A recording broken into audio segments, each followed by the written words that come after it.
ازيكم يا جماعة عاملين ايه؟ النهاردة هنعمل كذا وصفة في الفيديو ده. يعني فيديو طويل نوعا ما، بس معلش استحملوني واسمعوه. تعالوا بينا نبدأ. هنجيب كمية بصل وكمية توم هنقشرهم. البصل والتوم للرقاق باللحمة واللحمة. جبنا اللحمة قطعناها قطع وغسلناها كويس جدا عشان كانت قطع كبيرة. غسلناها كويس جدا وصفناها. هنجيب بقى حلال ألمونيا، الطبخ كله النهاردة يبقى في الحلال الألمونيا. جبت اللحمة ورصيتها كويس بعد ما سخنت الحلة كويس. عايزة اقول لكم ان الصورة بايظة، معلش، عشان كانت الكهرباء قطع، فكنت مستعينة على حسب بقى ما هتسموها. كنت مستعان كنت جايبة وحدة إضاءة. كانت مساعداني شوية. المهم يعني الصورة مدغمشة، فتمام. الكهربا كانت قطعة وكل شوية بتروح وتيجي. هنا جبت 6 بصلات، قطعت منهم 2 وحطيت ال4 التانيين سلام، عشان بنحب البصل سليم كده، ايه، بيبقى متحمر، بيبقى طعمه حلو. او على حسب مسلوق، يعني في ناس بتحبه كده وفي ناس بتحبه كده. سيبناه بقى وجبنا كام، جبنا طماطمايه. قطعناها 4 تربع كده. وهنجيب توم. 2 تومة، 2 ونص، على حسب ما قشرت. التوم انا ماليش ضوافر، فلما باجي اقشر التوم بيوجع ضوافري، بيوجعها جدا بصراحة، أكيد ناس كتير مجربة يعني. هنا بقى جبت توم، كمون. حطيت كمون وحطيت كزبرة ناشفة وحطيت فلفل أسود بس مش كتير. بعد كده هحط المية، أسيبها تتشوح مع نفسها كده وتنزل كل العصارة اللي فيها. بعد ما تتشوح وتنزل كل العصارة فيها، قبل ما تنشف بحاجة بسيطة من اللي نزلته، هحط عليها مية. كده هنا كنت غطيت وهبدأ تاني افتح واقلب تاني، هقلب كويس عشان تتمكس كده مع التوابل بتاعتها. شلت الوحدة بتاعت الإضاءة عشان اوريكم الصورة واوريكم اللحمة واوريكم العصارة اللي كانت بتنزلها. هنا بقى حطينا المية، وصراحة نسيت اصورها لكم تاني.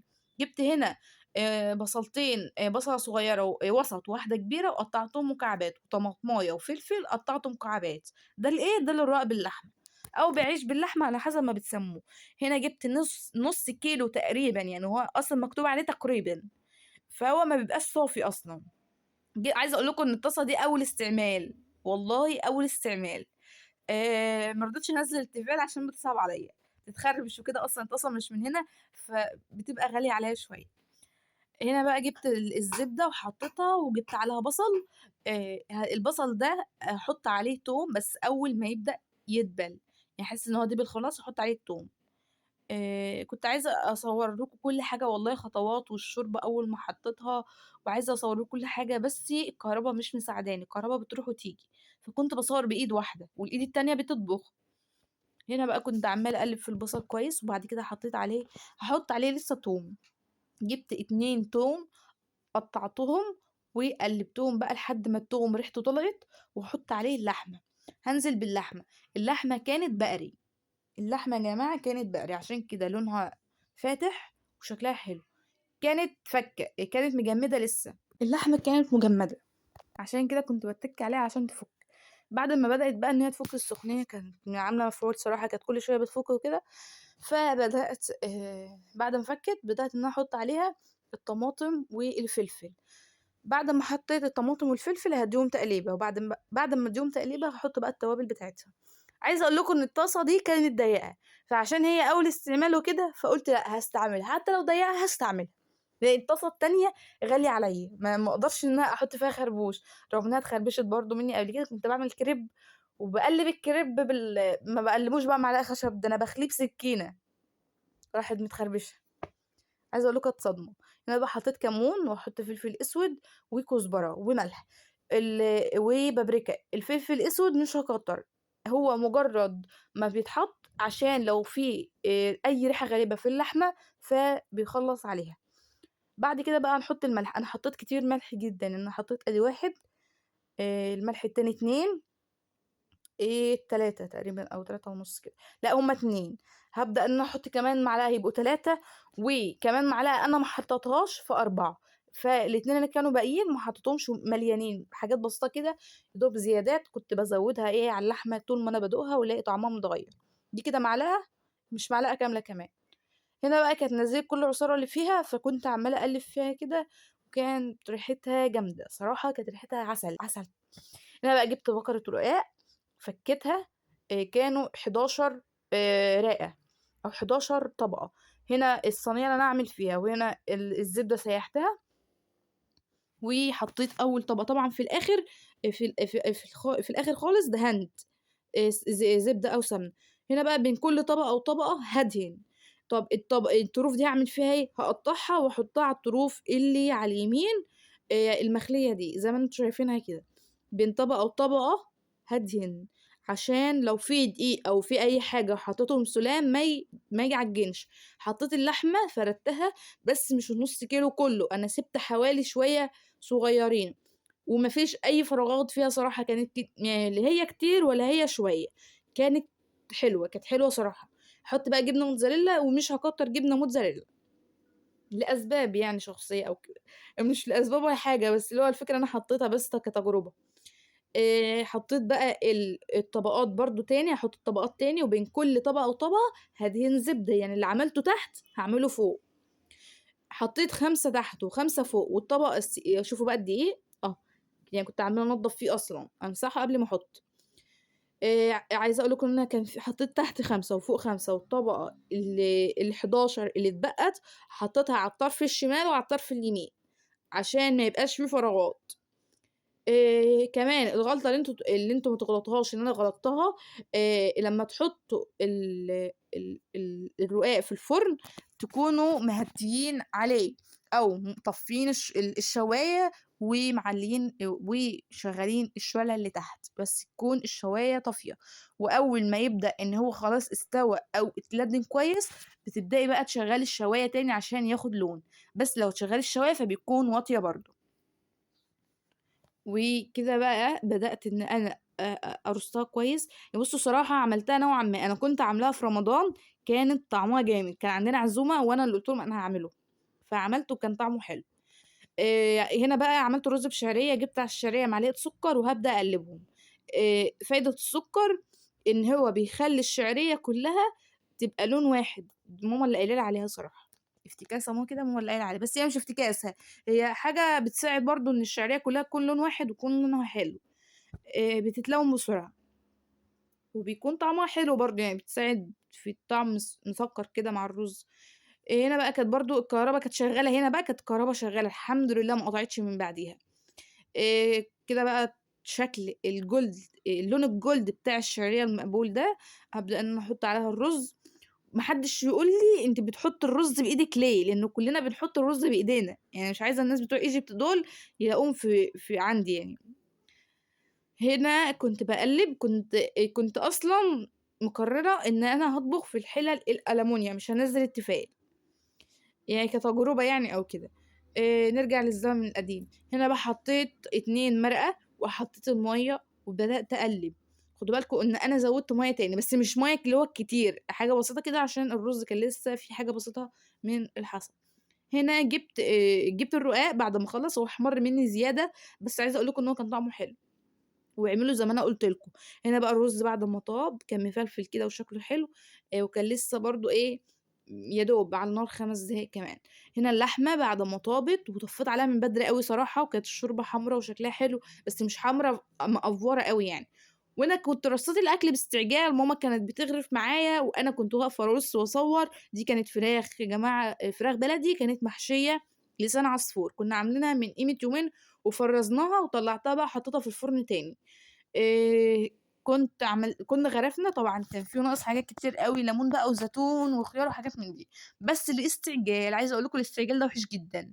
دي كانت صور الأكل، وجرّبوا الوصفة دي وهتعجبكم. تعالوا بقى على الوصفة التانية. طبعًا من الفيديو اللي فات كنا عملنا الجيلي على الكاستر، كان حلو أوي وخلص في يومها. عايزة أقول لكم إن أنا بدأت أعمله تاني، لإن هو أصلًا كَلنا وقُمت بقى نضّفت المطبخ وبدأت إن أنا أعمل تاني. كان نفسي أصور لكم الأطباق وهي بتتغسل، بس مش أنا اللي باغسلها عشان أنا عندي حساسية في إيدي، إيدي مفتحة كده ومن أقل صابون أو أي حاجة بتقوم مفتحة، فماما اللي بتغسل الأطباق. الأطباق اللي أنا غسلتها دي عشان كانت أطباق بسيطة فغسلتها، إنما أطباق العشا ماما اللي غسلتها. هنا بقى كنا جبنا مَيّة حطينا عليها سُكّر وبدأت تغلي وحطينا عليها الجيلي. جِبت كيسين جيلي دوّبتهم في مَيّة في طبق كده خارجي، بعد أمّا دابوا نوعًا ما يعني فضّيتهم. هنا بقى أفضل أقلِّب، أقلِّب، أقلِّب، أقلِّب عشان يدوبوا. بعد ما يدوبوا هاعلّي عليهم النار يغلوا، غلوتين واطفي بقى خلاص، هاركنهم ورا عشان ابدا اعمل الكاستر، لان لازم الاتنين يكونوا باردين، ما يكونوش سخنين خالص، الاتنين يكونوا باردين. هنا طفيت بقى وهركنه ورا، هبدا اعمل الكاستر. كاستر جبت لبن طبيعي، على فكره انا بعمل كميات بالبركه عشان ما حدش يقول لي انت بتعملي ازاي. جبت الكيسين الجيلي جبتهم لازم يكونوا كيسين عشان يبقوا ماسكين كويس، ما يكونش خفيف. جبت اللبن ده طبيعي مش بودر، جبتهم غليتهم كويس، وبعد كده بقى هجيب طبق فيه شويه ميه، تمام، زي ربع كوبايه ميه، احط او نص كوبايه ميه او اقل من نص، حاجه بسيطه يعني، هو محصل ربع هو محصل نص. وهدوب فيهم معلقه نشا، واحط بقى عليهم الكاستر على حسب كميه اللبن، بس النشا عشان يمسكولي شويه.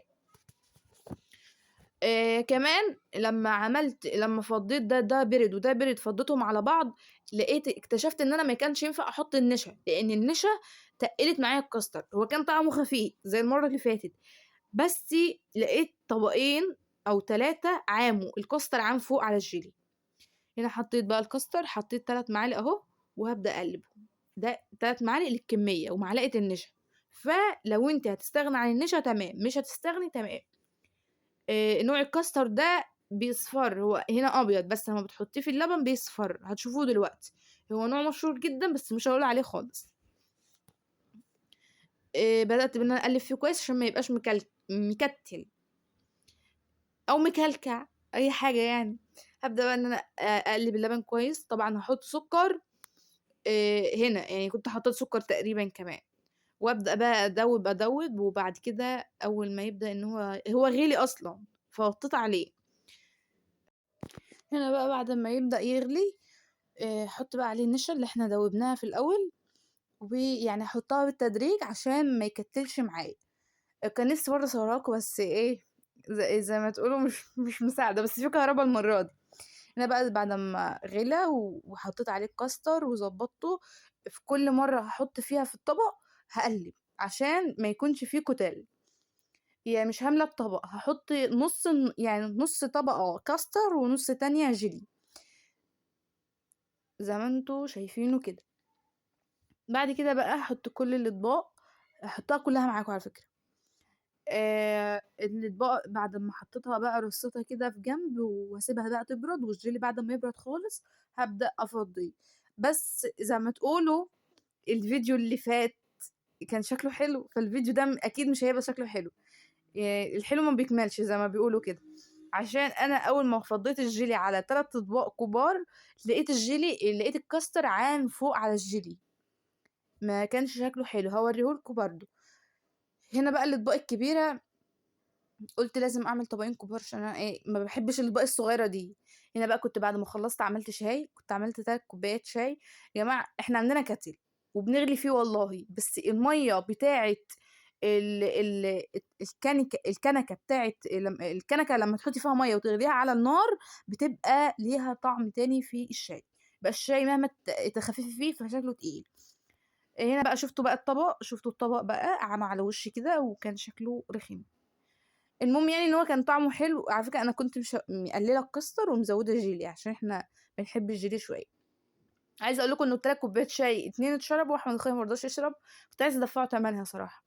هنا بقى بعد ما شربنا شاي وقمت كمان عشان هحط الكوبايات واغسلها وكده، بس ما غسلتهاش صراحه. ودي بقى كان صور الجيلي، وكانت صور الاكل. وما تنسوش تعملوا لايك واشتراك وتشيروا الفيديو في كل مكان، وتفعلوا الجرس وتطلعوا له قرنين. واشوفكم في رعاية الله، وما تنسوش تجربوا الاكل اللي انا عملته بكل الخطوات. باي.